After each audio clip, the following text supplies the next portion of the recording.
We both know why you're dorming next year. The real reason why you're doubling your tuition. Honestly, I don't blame you. You might have came from super strict parents who didn't really give you too much freedom growing up in high school. They were always concerned about your well-being. They made sure that you were home on time every weeknight. And the few Fridays that they did let you go out of the house with your friends, they would always call you every 15, 20 minutes to check up on you, see how you were. And you were honestly so embarrassed in front of your friends. Your friends would even poke fun at you, and they made jokes and stuff, and it just didn't sit right with you.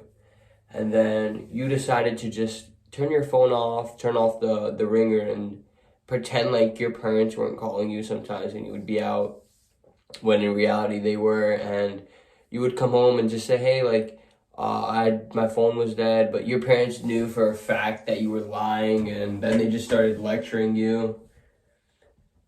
But now you're heading off to college. Now you don't have to worry about them breathing down your neck every minute. The first week of college isn't taken serious by pretty much 80% of the students there. Everybody is just so excited to move in, meet their new roommates, socialize, hang out, and this is when everybody's partying. It's called syllabus week, and this is basically when the lecturers or your professors are just going over what's going to be expected of you throughout the course. And it's not like you have homework due most of the time or any exam that you have to prepare for. So you're just kind of chilling and you have more free time to hang out and go to parties. And that's exactly what people do. You are so excited for this moment because you've never been to a party before. In high school, your parents would have killed you if they saw you out at a party, especially if there were substances or alcohol there. They would have destroyed you. So you didn't even really try to sneak out or anything. You just knew that the outcome would just not be good for you. So you didn't have any prior experience going to a party, and now you finally have the opportunity to. You hear about a party that's being thrown on Friday, and it's a few days away, and you're super excited for it.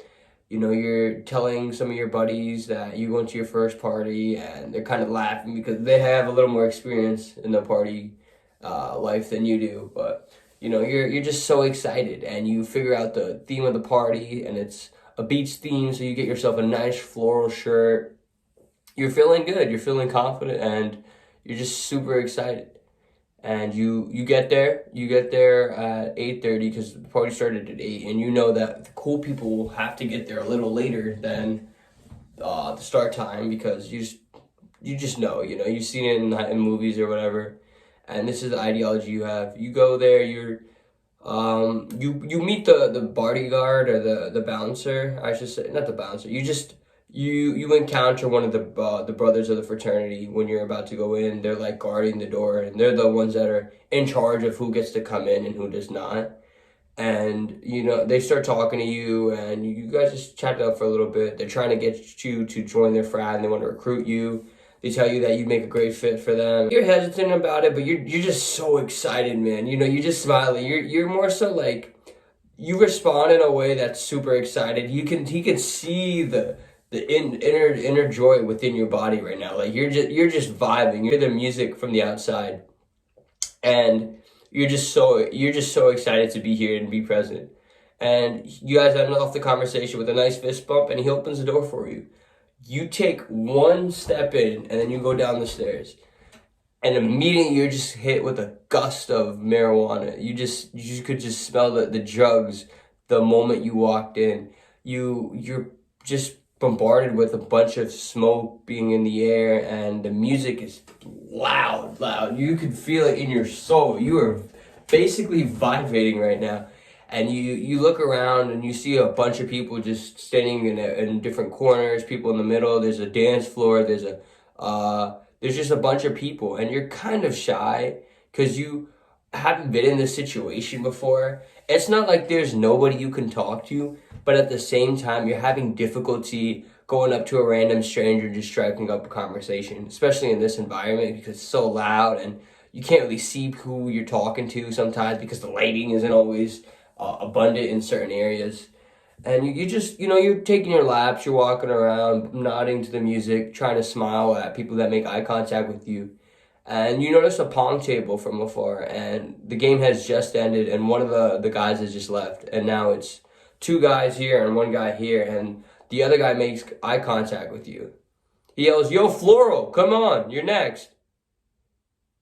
And you smile. You know he's talking to you, so you walk up to him, you shake his hand, you introduce yourself. He goes, "Yo, my name's Kevin, nice to meet you." You guys give yourself a nice little wrap up like that. He asks you if you played Pong before, and you nod your head yes, knowing damn right you've never played Pong a day in your life.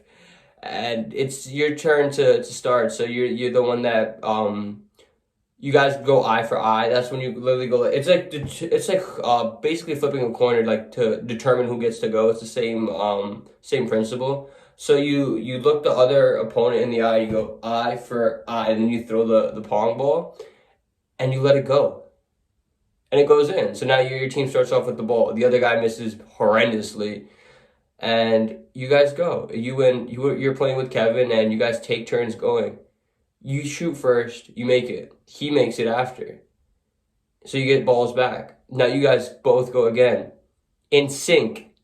You make your shot, Kevin makes his. You guys are really feeling really good. You guys give each other a nice high five. You guys are hyping each other up. Then you go again. And again. You have one more cup left on this table. If you hit this shot, you have wiped your opponent clean off the floor. They have not made a single cup. If you make this cup, you win the game for you and Kevin. You take the ball, you bounce it, you put it in the bev cup, you take it, you arch your fingers back and just fling it. And it goes in. Kevin is screaming, "Yo, this is my boy. Oh my God. Yo, we are like that." He picks you up and literally throws you on your shoulder like a surfboard. He's literally just throwing you up in the air.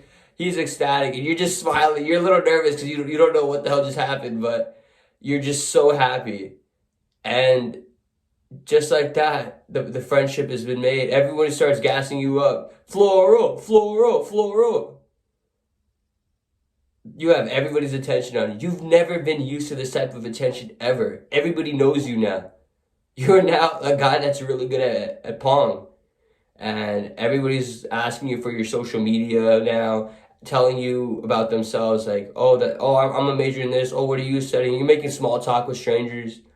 You're getting their numbers, their social medias. You're starting to build a social circle. It's your first party.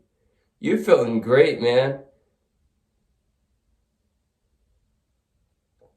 Some of the other guys there, you also talk to. You talk to your opponents that you guys that you destroyed, and they tell you, "Hey, bro, you gotta come out to the next party too." And you say, "Yeah, of course. Why wouldn't you? Look how many friends you just made. You've been here for what, an hour? Think about that. Next time you come, you're gonna do even better." So you do that. You come the next day. The next time there's a party, it's silly week, so this. Throwing parties back to back to back. You go the next day. You have a great time.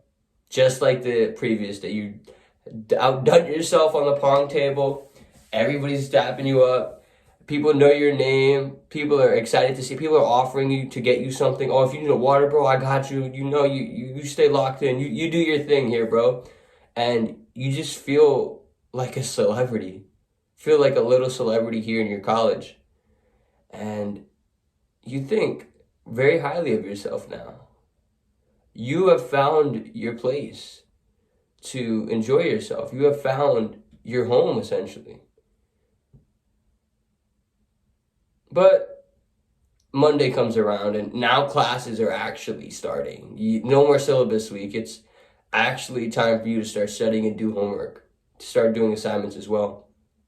And you're doing most of them, and there's this one essay that was very boring. You really don't have any interest in writing it. It's due on Friday, so you kind of wait to get to it. You finish everything else out of the way. You get everything else out of the way, and you basically have only one assignment due left on Friday, and that is to do this essay now. You've done everything else for your other classes. You've done your math, you have done your history, you've done your science, but now it's just to write this English paper on some article that you have to read, and you know you can do it. It's just you don't want to do it yet, and you're just procrastinating a little bit.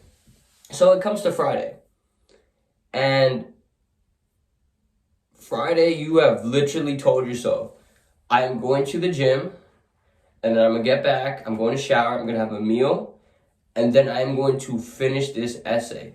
This essay was given to you at the start of the week so you could estimate the amount of time that is going to require you, and that's going to be at least a couple of hours. So you're in your room, you open up your laptop, you read the article, you get to it. You're typing away, you've introduced your main topic, the point you're going to argue. You're getting some good flow going, and you're about halfway through the paper. And then you hear your phone buzz on the other side of the room. It goes to the first buzz, second buzz, you're still locked in. Third buzz, you cave in and you go check. You tell yourself, I'm just gonna take a quick little break. And you pick up the phone and you see it's Kevin, parentheses, Pong partner. Yo, what's up, Kevin? How you doing, man? Yo, bro, you gotta come to this party tonight. It's gonna be crazy. You gotta come, bro. You gotta come. Hey, man, I wish I could, but I gotta finish this paper, bro. Just can't make it tonight. Bro, please, it's just this one time, man. Sorry, Kevin, bro. I really can't, man. Yeah, come for one game, and then you could just leave after that. You just can't leave me hanging, bro. I need my Pong partner.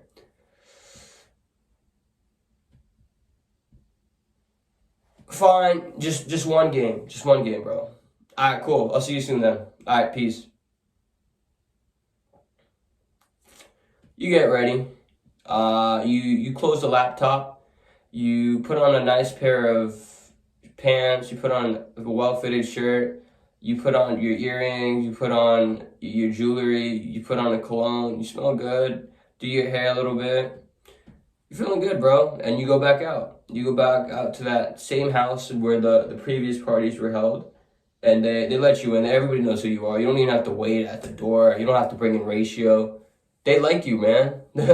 They really like you, bro. So you go down the basement and you start playing. You see Kevin. Kevin dabs you up. Everybody sees you. Everybody dabs you up. Everyone's shouting your name again. And you start playing Pong. You play your first game. And you win. You check the time and you think you could squeeze one more game in. So you do. But then you squeeze in another. And another. Before you know it, you get home and the clock says 3:15 a.m. You pass out on your couch and you end up not being able to finish that essay. The essay that was due at midnight, you were not able to turn in on time. So you email your professor, come up with some crazy excuse, the craziest excuse you could possibly think of. You want all the sympathy in the world from this professor, but he doesn't give it to you. You get to class on Monday and you're kind of bummed about not being able to turn your essay in on time, but it's only one assignment. You have the rest of the semester to do well on other activities and other assignments. And you hear the professor throughout the lecture, and then he gets to his closing statement when there's about 2 minutes left in class. He says, all right, class, thank you guys so much for working hard on your essays. The grades are in parent portal, and you guys can now look at your grade to see what you've got. So everybody takes out their laptop. Everybody tries to log into their grading system as fast as possible. You hear the murmuring from the other students. Some saying they got A's, some got a B+. Some kid mad that he got a 99 and that he didn't get 100. Now he ran him to the teacher's desk and is begging this guy for 100. You already know what you got, so you don't have any exuberance to open up the laptop, but you do. You check anyway. to what you expect, you got a 0. Your grade in the class right now is a 0. And then you think to yourself, how well do I have to do on my next paper to make sure I get a decent grade in this class? If I can't get an A, at least I'll get a B. You know, it's a freshman year mistake. This won't happen again. You open up the syllabus for the class, which gives you the grading scale and the rubric for how the class works.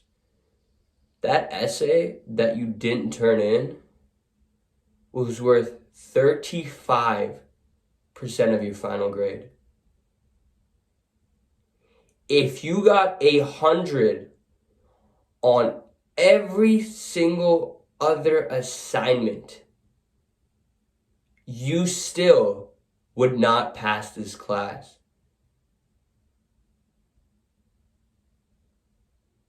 You realize this and immediately pack up your stuff and run back to your dorm. You sit down on your couch, you fling your backpack across the floor, and all you're doing is just trying to hold in the tears in your eye. You've never been anything lower than an A student. You've been in college for 1 week, and you've already managed to mess up your semester. You were so quick to complain about how your parents were holding you back and how they always had to keep an eye out for you. But now you know why.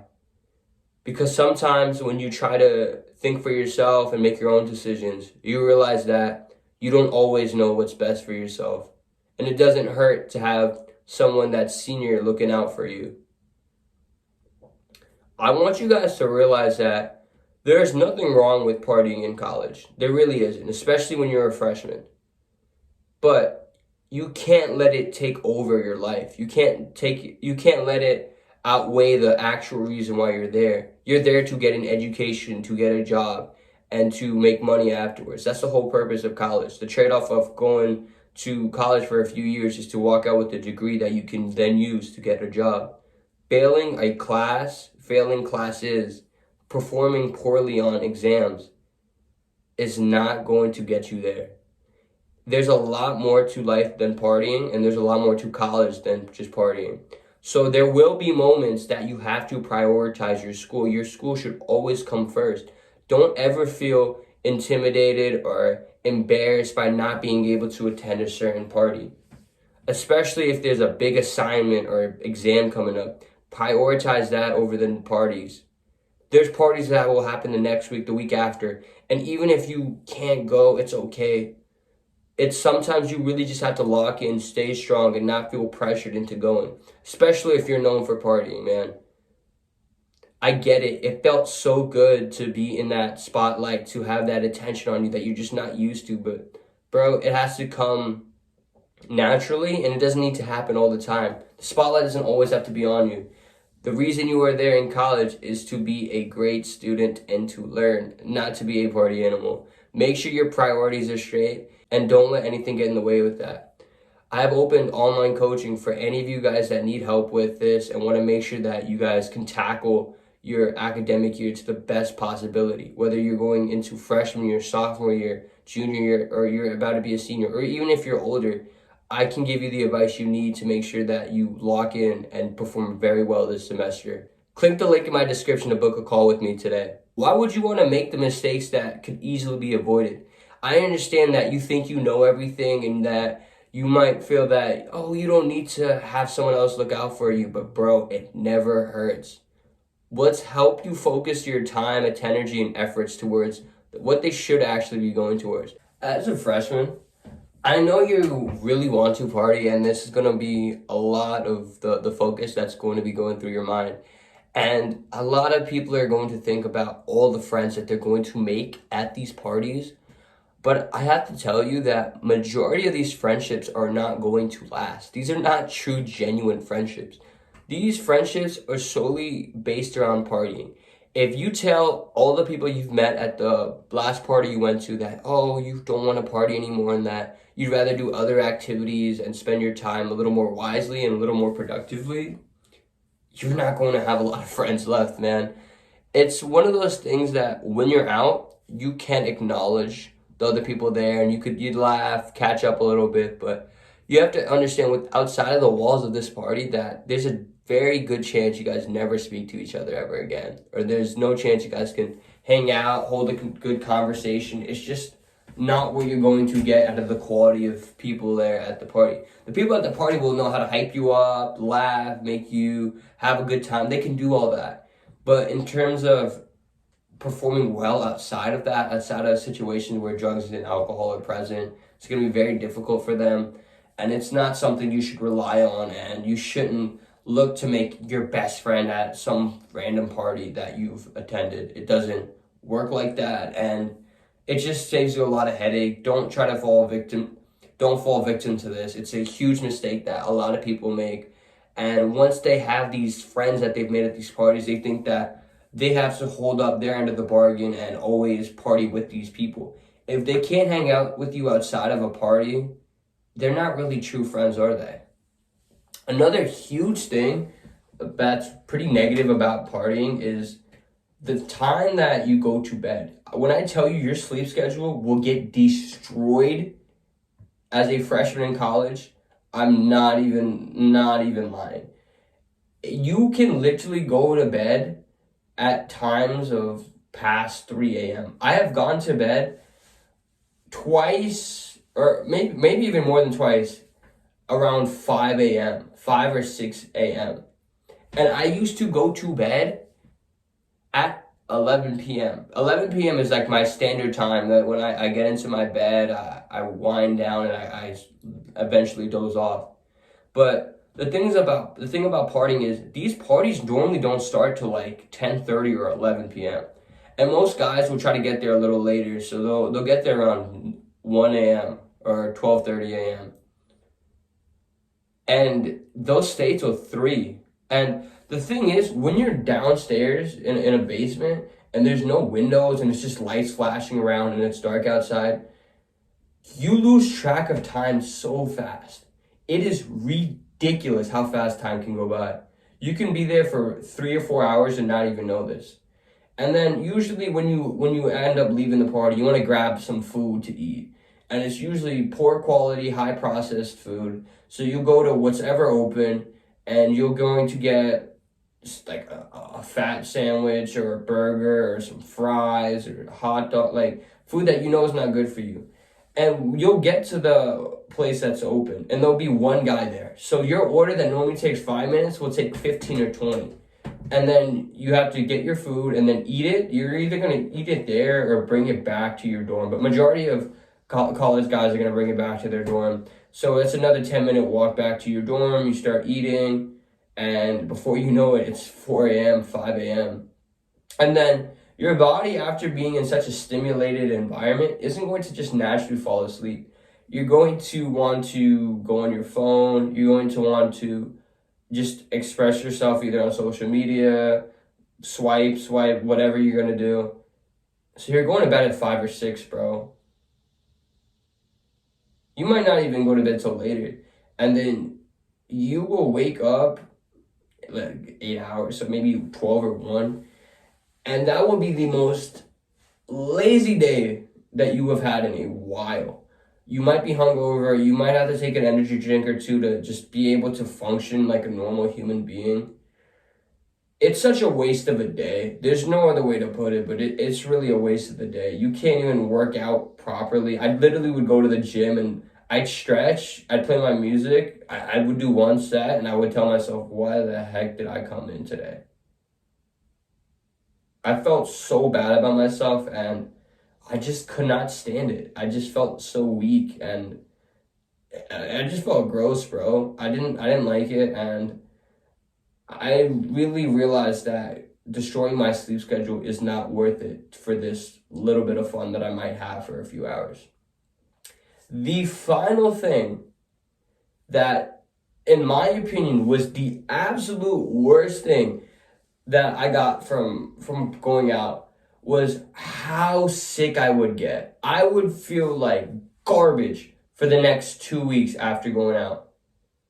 And I believe because I was in an environment where it was a lot of people, and, they're sweating, they're coughing, they're sneezing. It's a huge, huge risk for my health, and I'd always just get sick. And it's not like I was sick for 1 or 2 days with just like a sniffle and a hideable cold. You know what I'm talking about? Where you're not super sick, but you still feel kind of ill, but you can still go to class and be fine.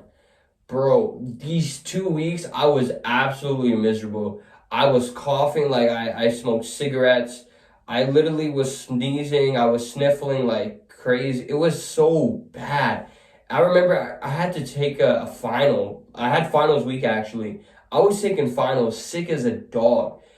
I don't know how I didn't get any snot on my papers, bro. It was so bad, and I would cough, and then I'd like suck in my snot. You know what I'm talking about? It's so gross, and I hate when other people do it, but I was doing it that day.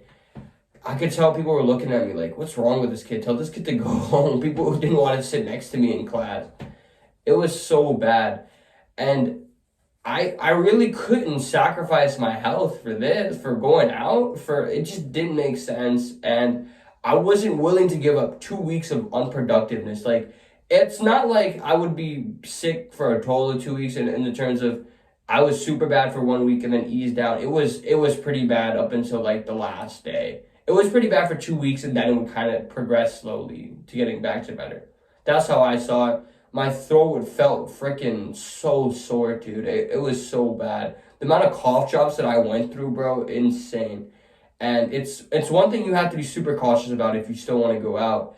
Either take those immunity shots that you can buy, I believe, from like any grocery store. Take those, or just find a way to stay healthy, bro. The last thing you want is to be super sick. And it's not just me, because there's this there was this one girl that was in a sorority, and she was in one of my math classes in college. Bro, this girl was always sick. I thought I was bad, but she was I forgot what they called it, but they called it like the frat flu or something. This girl was always something wrong, always sick, always coughing, always sneezing, and this would be the entire semester. She sat behind me, so I'd literally have to hear this every single lecture that I went to. It was so bad. I don't know how I didn't tell her to like go go home or something. It was just so annoying, and it made my learning quite difficult. And I'm sure it was difficult for her to be successful in the class because of how sick she was. But nevertheless, just stop getting sick. It's any way you can avoid getting sick, it's what you have to take. If you're like me and you get sick after going out, you're gonna have to really limit the time you go out, or just stop going out completely. If you guys need any help with any more college advice or life advice or any business you want to start up, click the link in my description and book a call with me today. I genuinely think a half an hour can change a lot about the way you think and save you a lot of time, money, and effort. If you're genuinely serious about leveling up your life, click the link in the description and book a call with me today. As always, you know what to do. The choice is yours.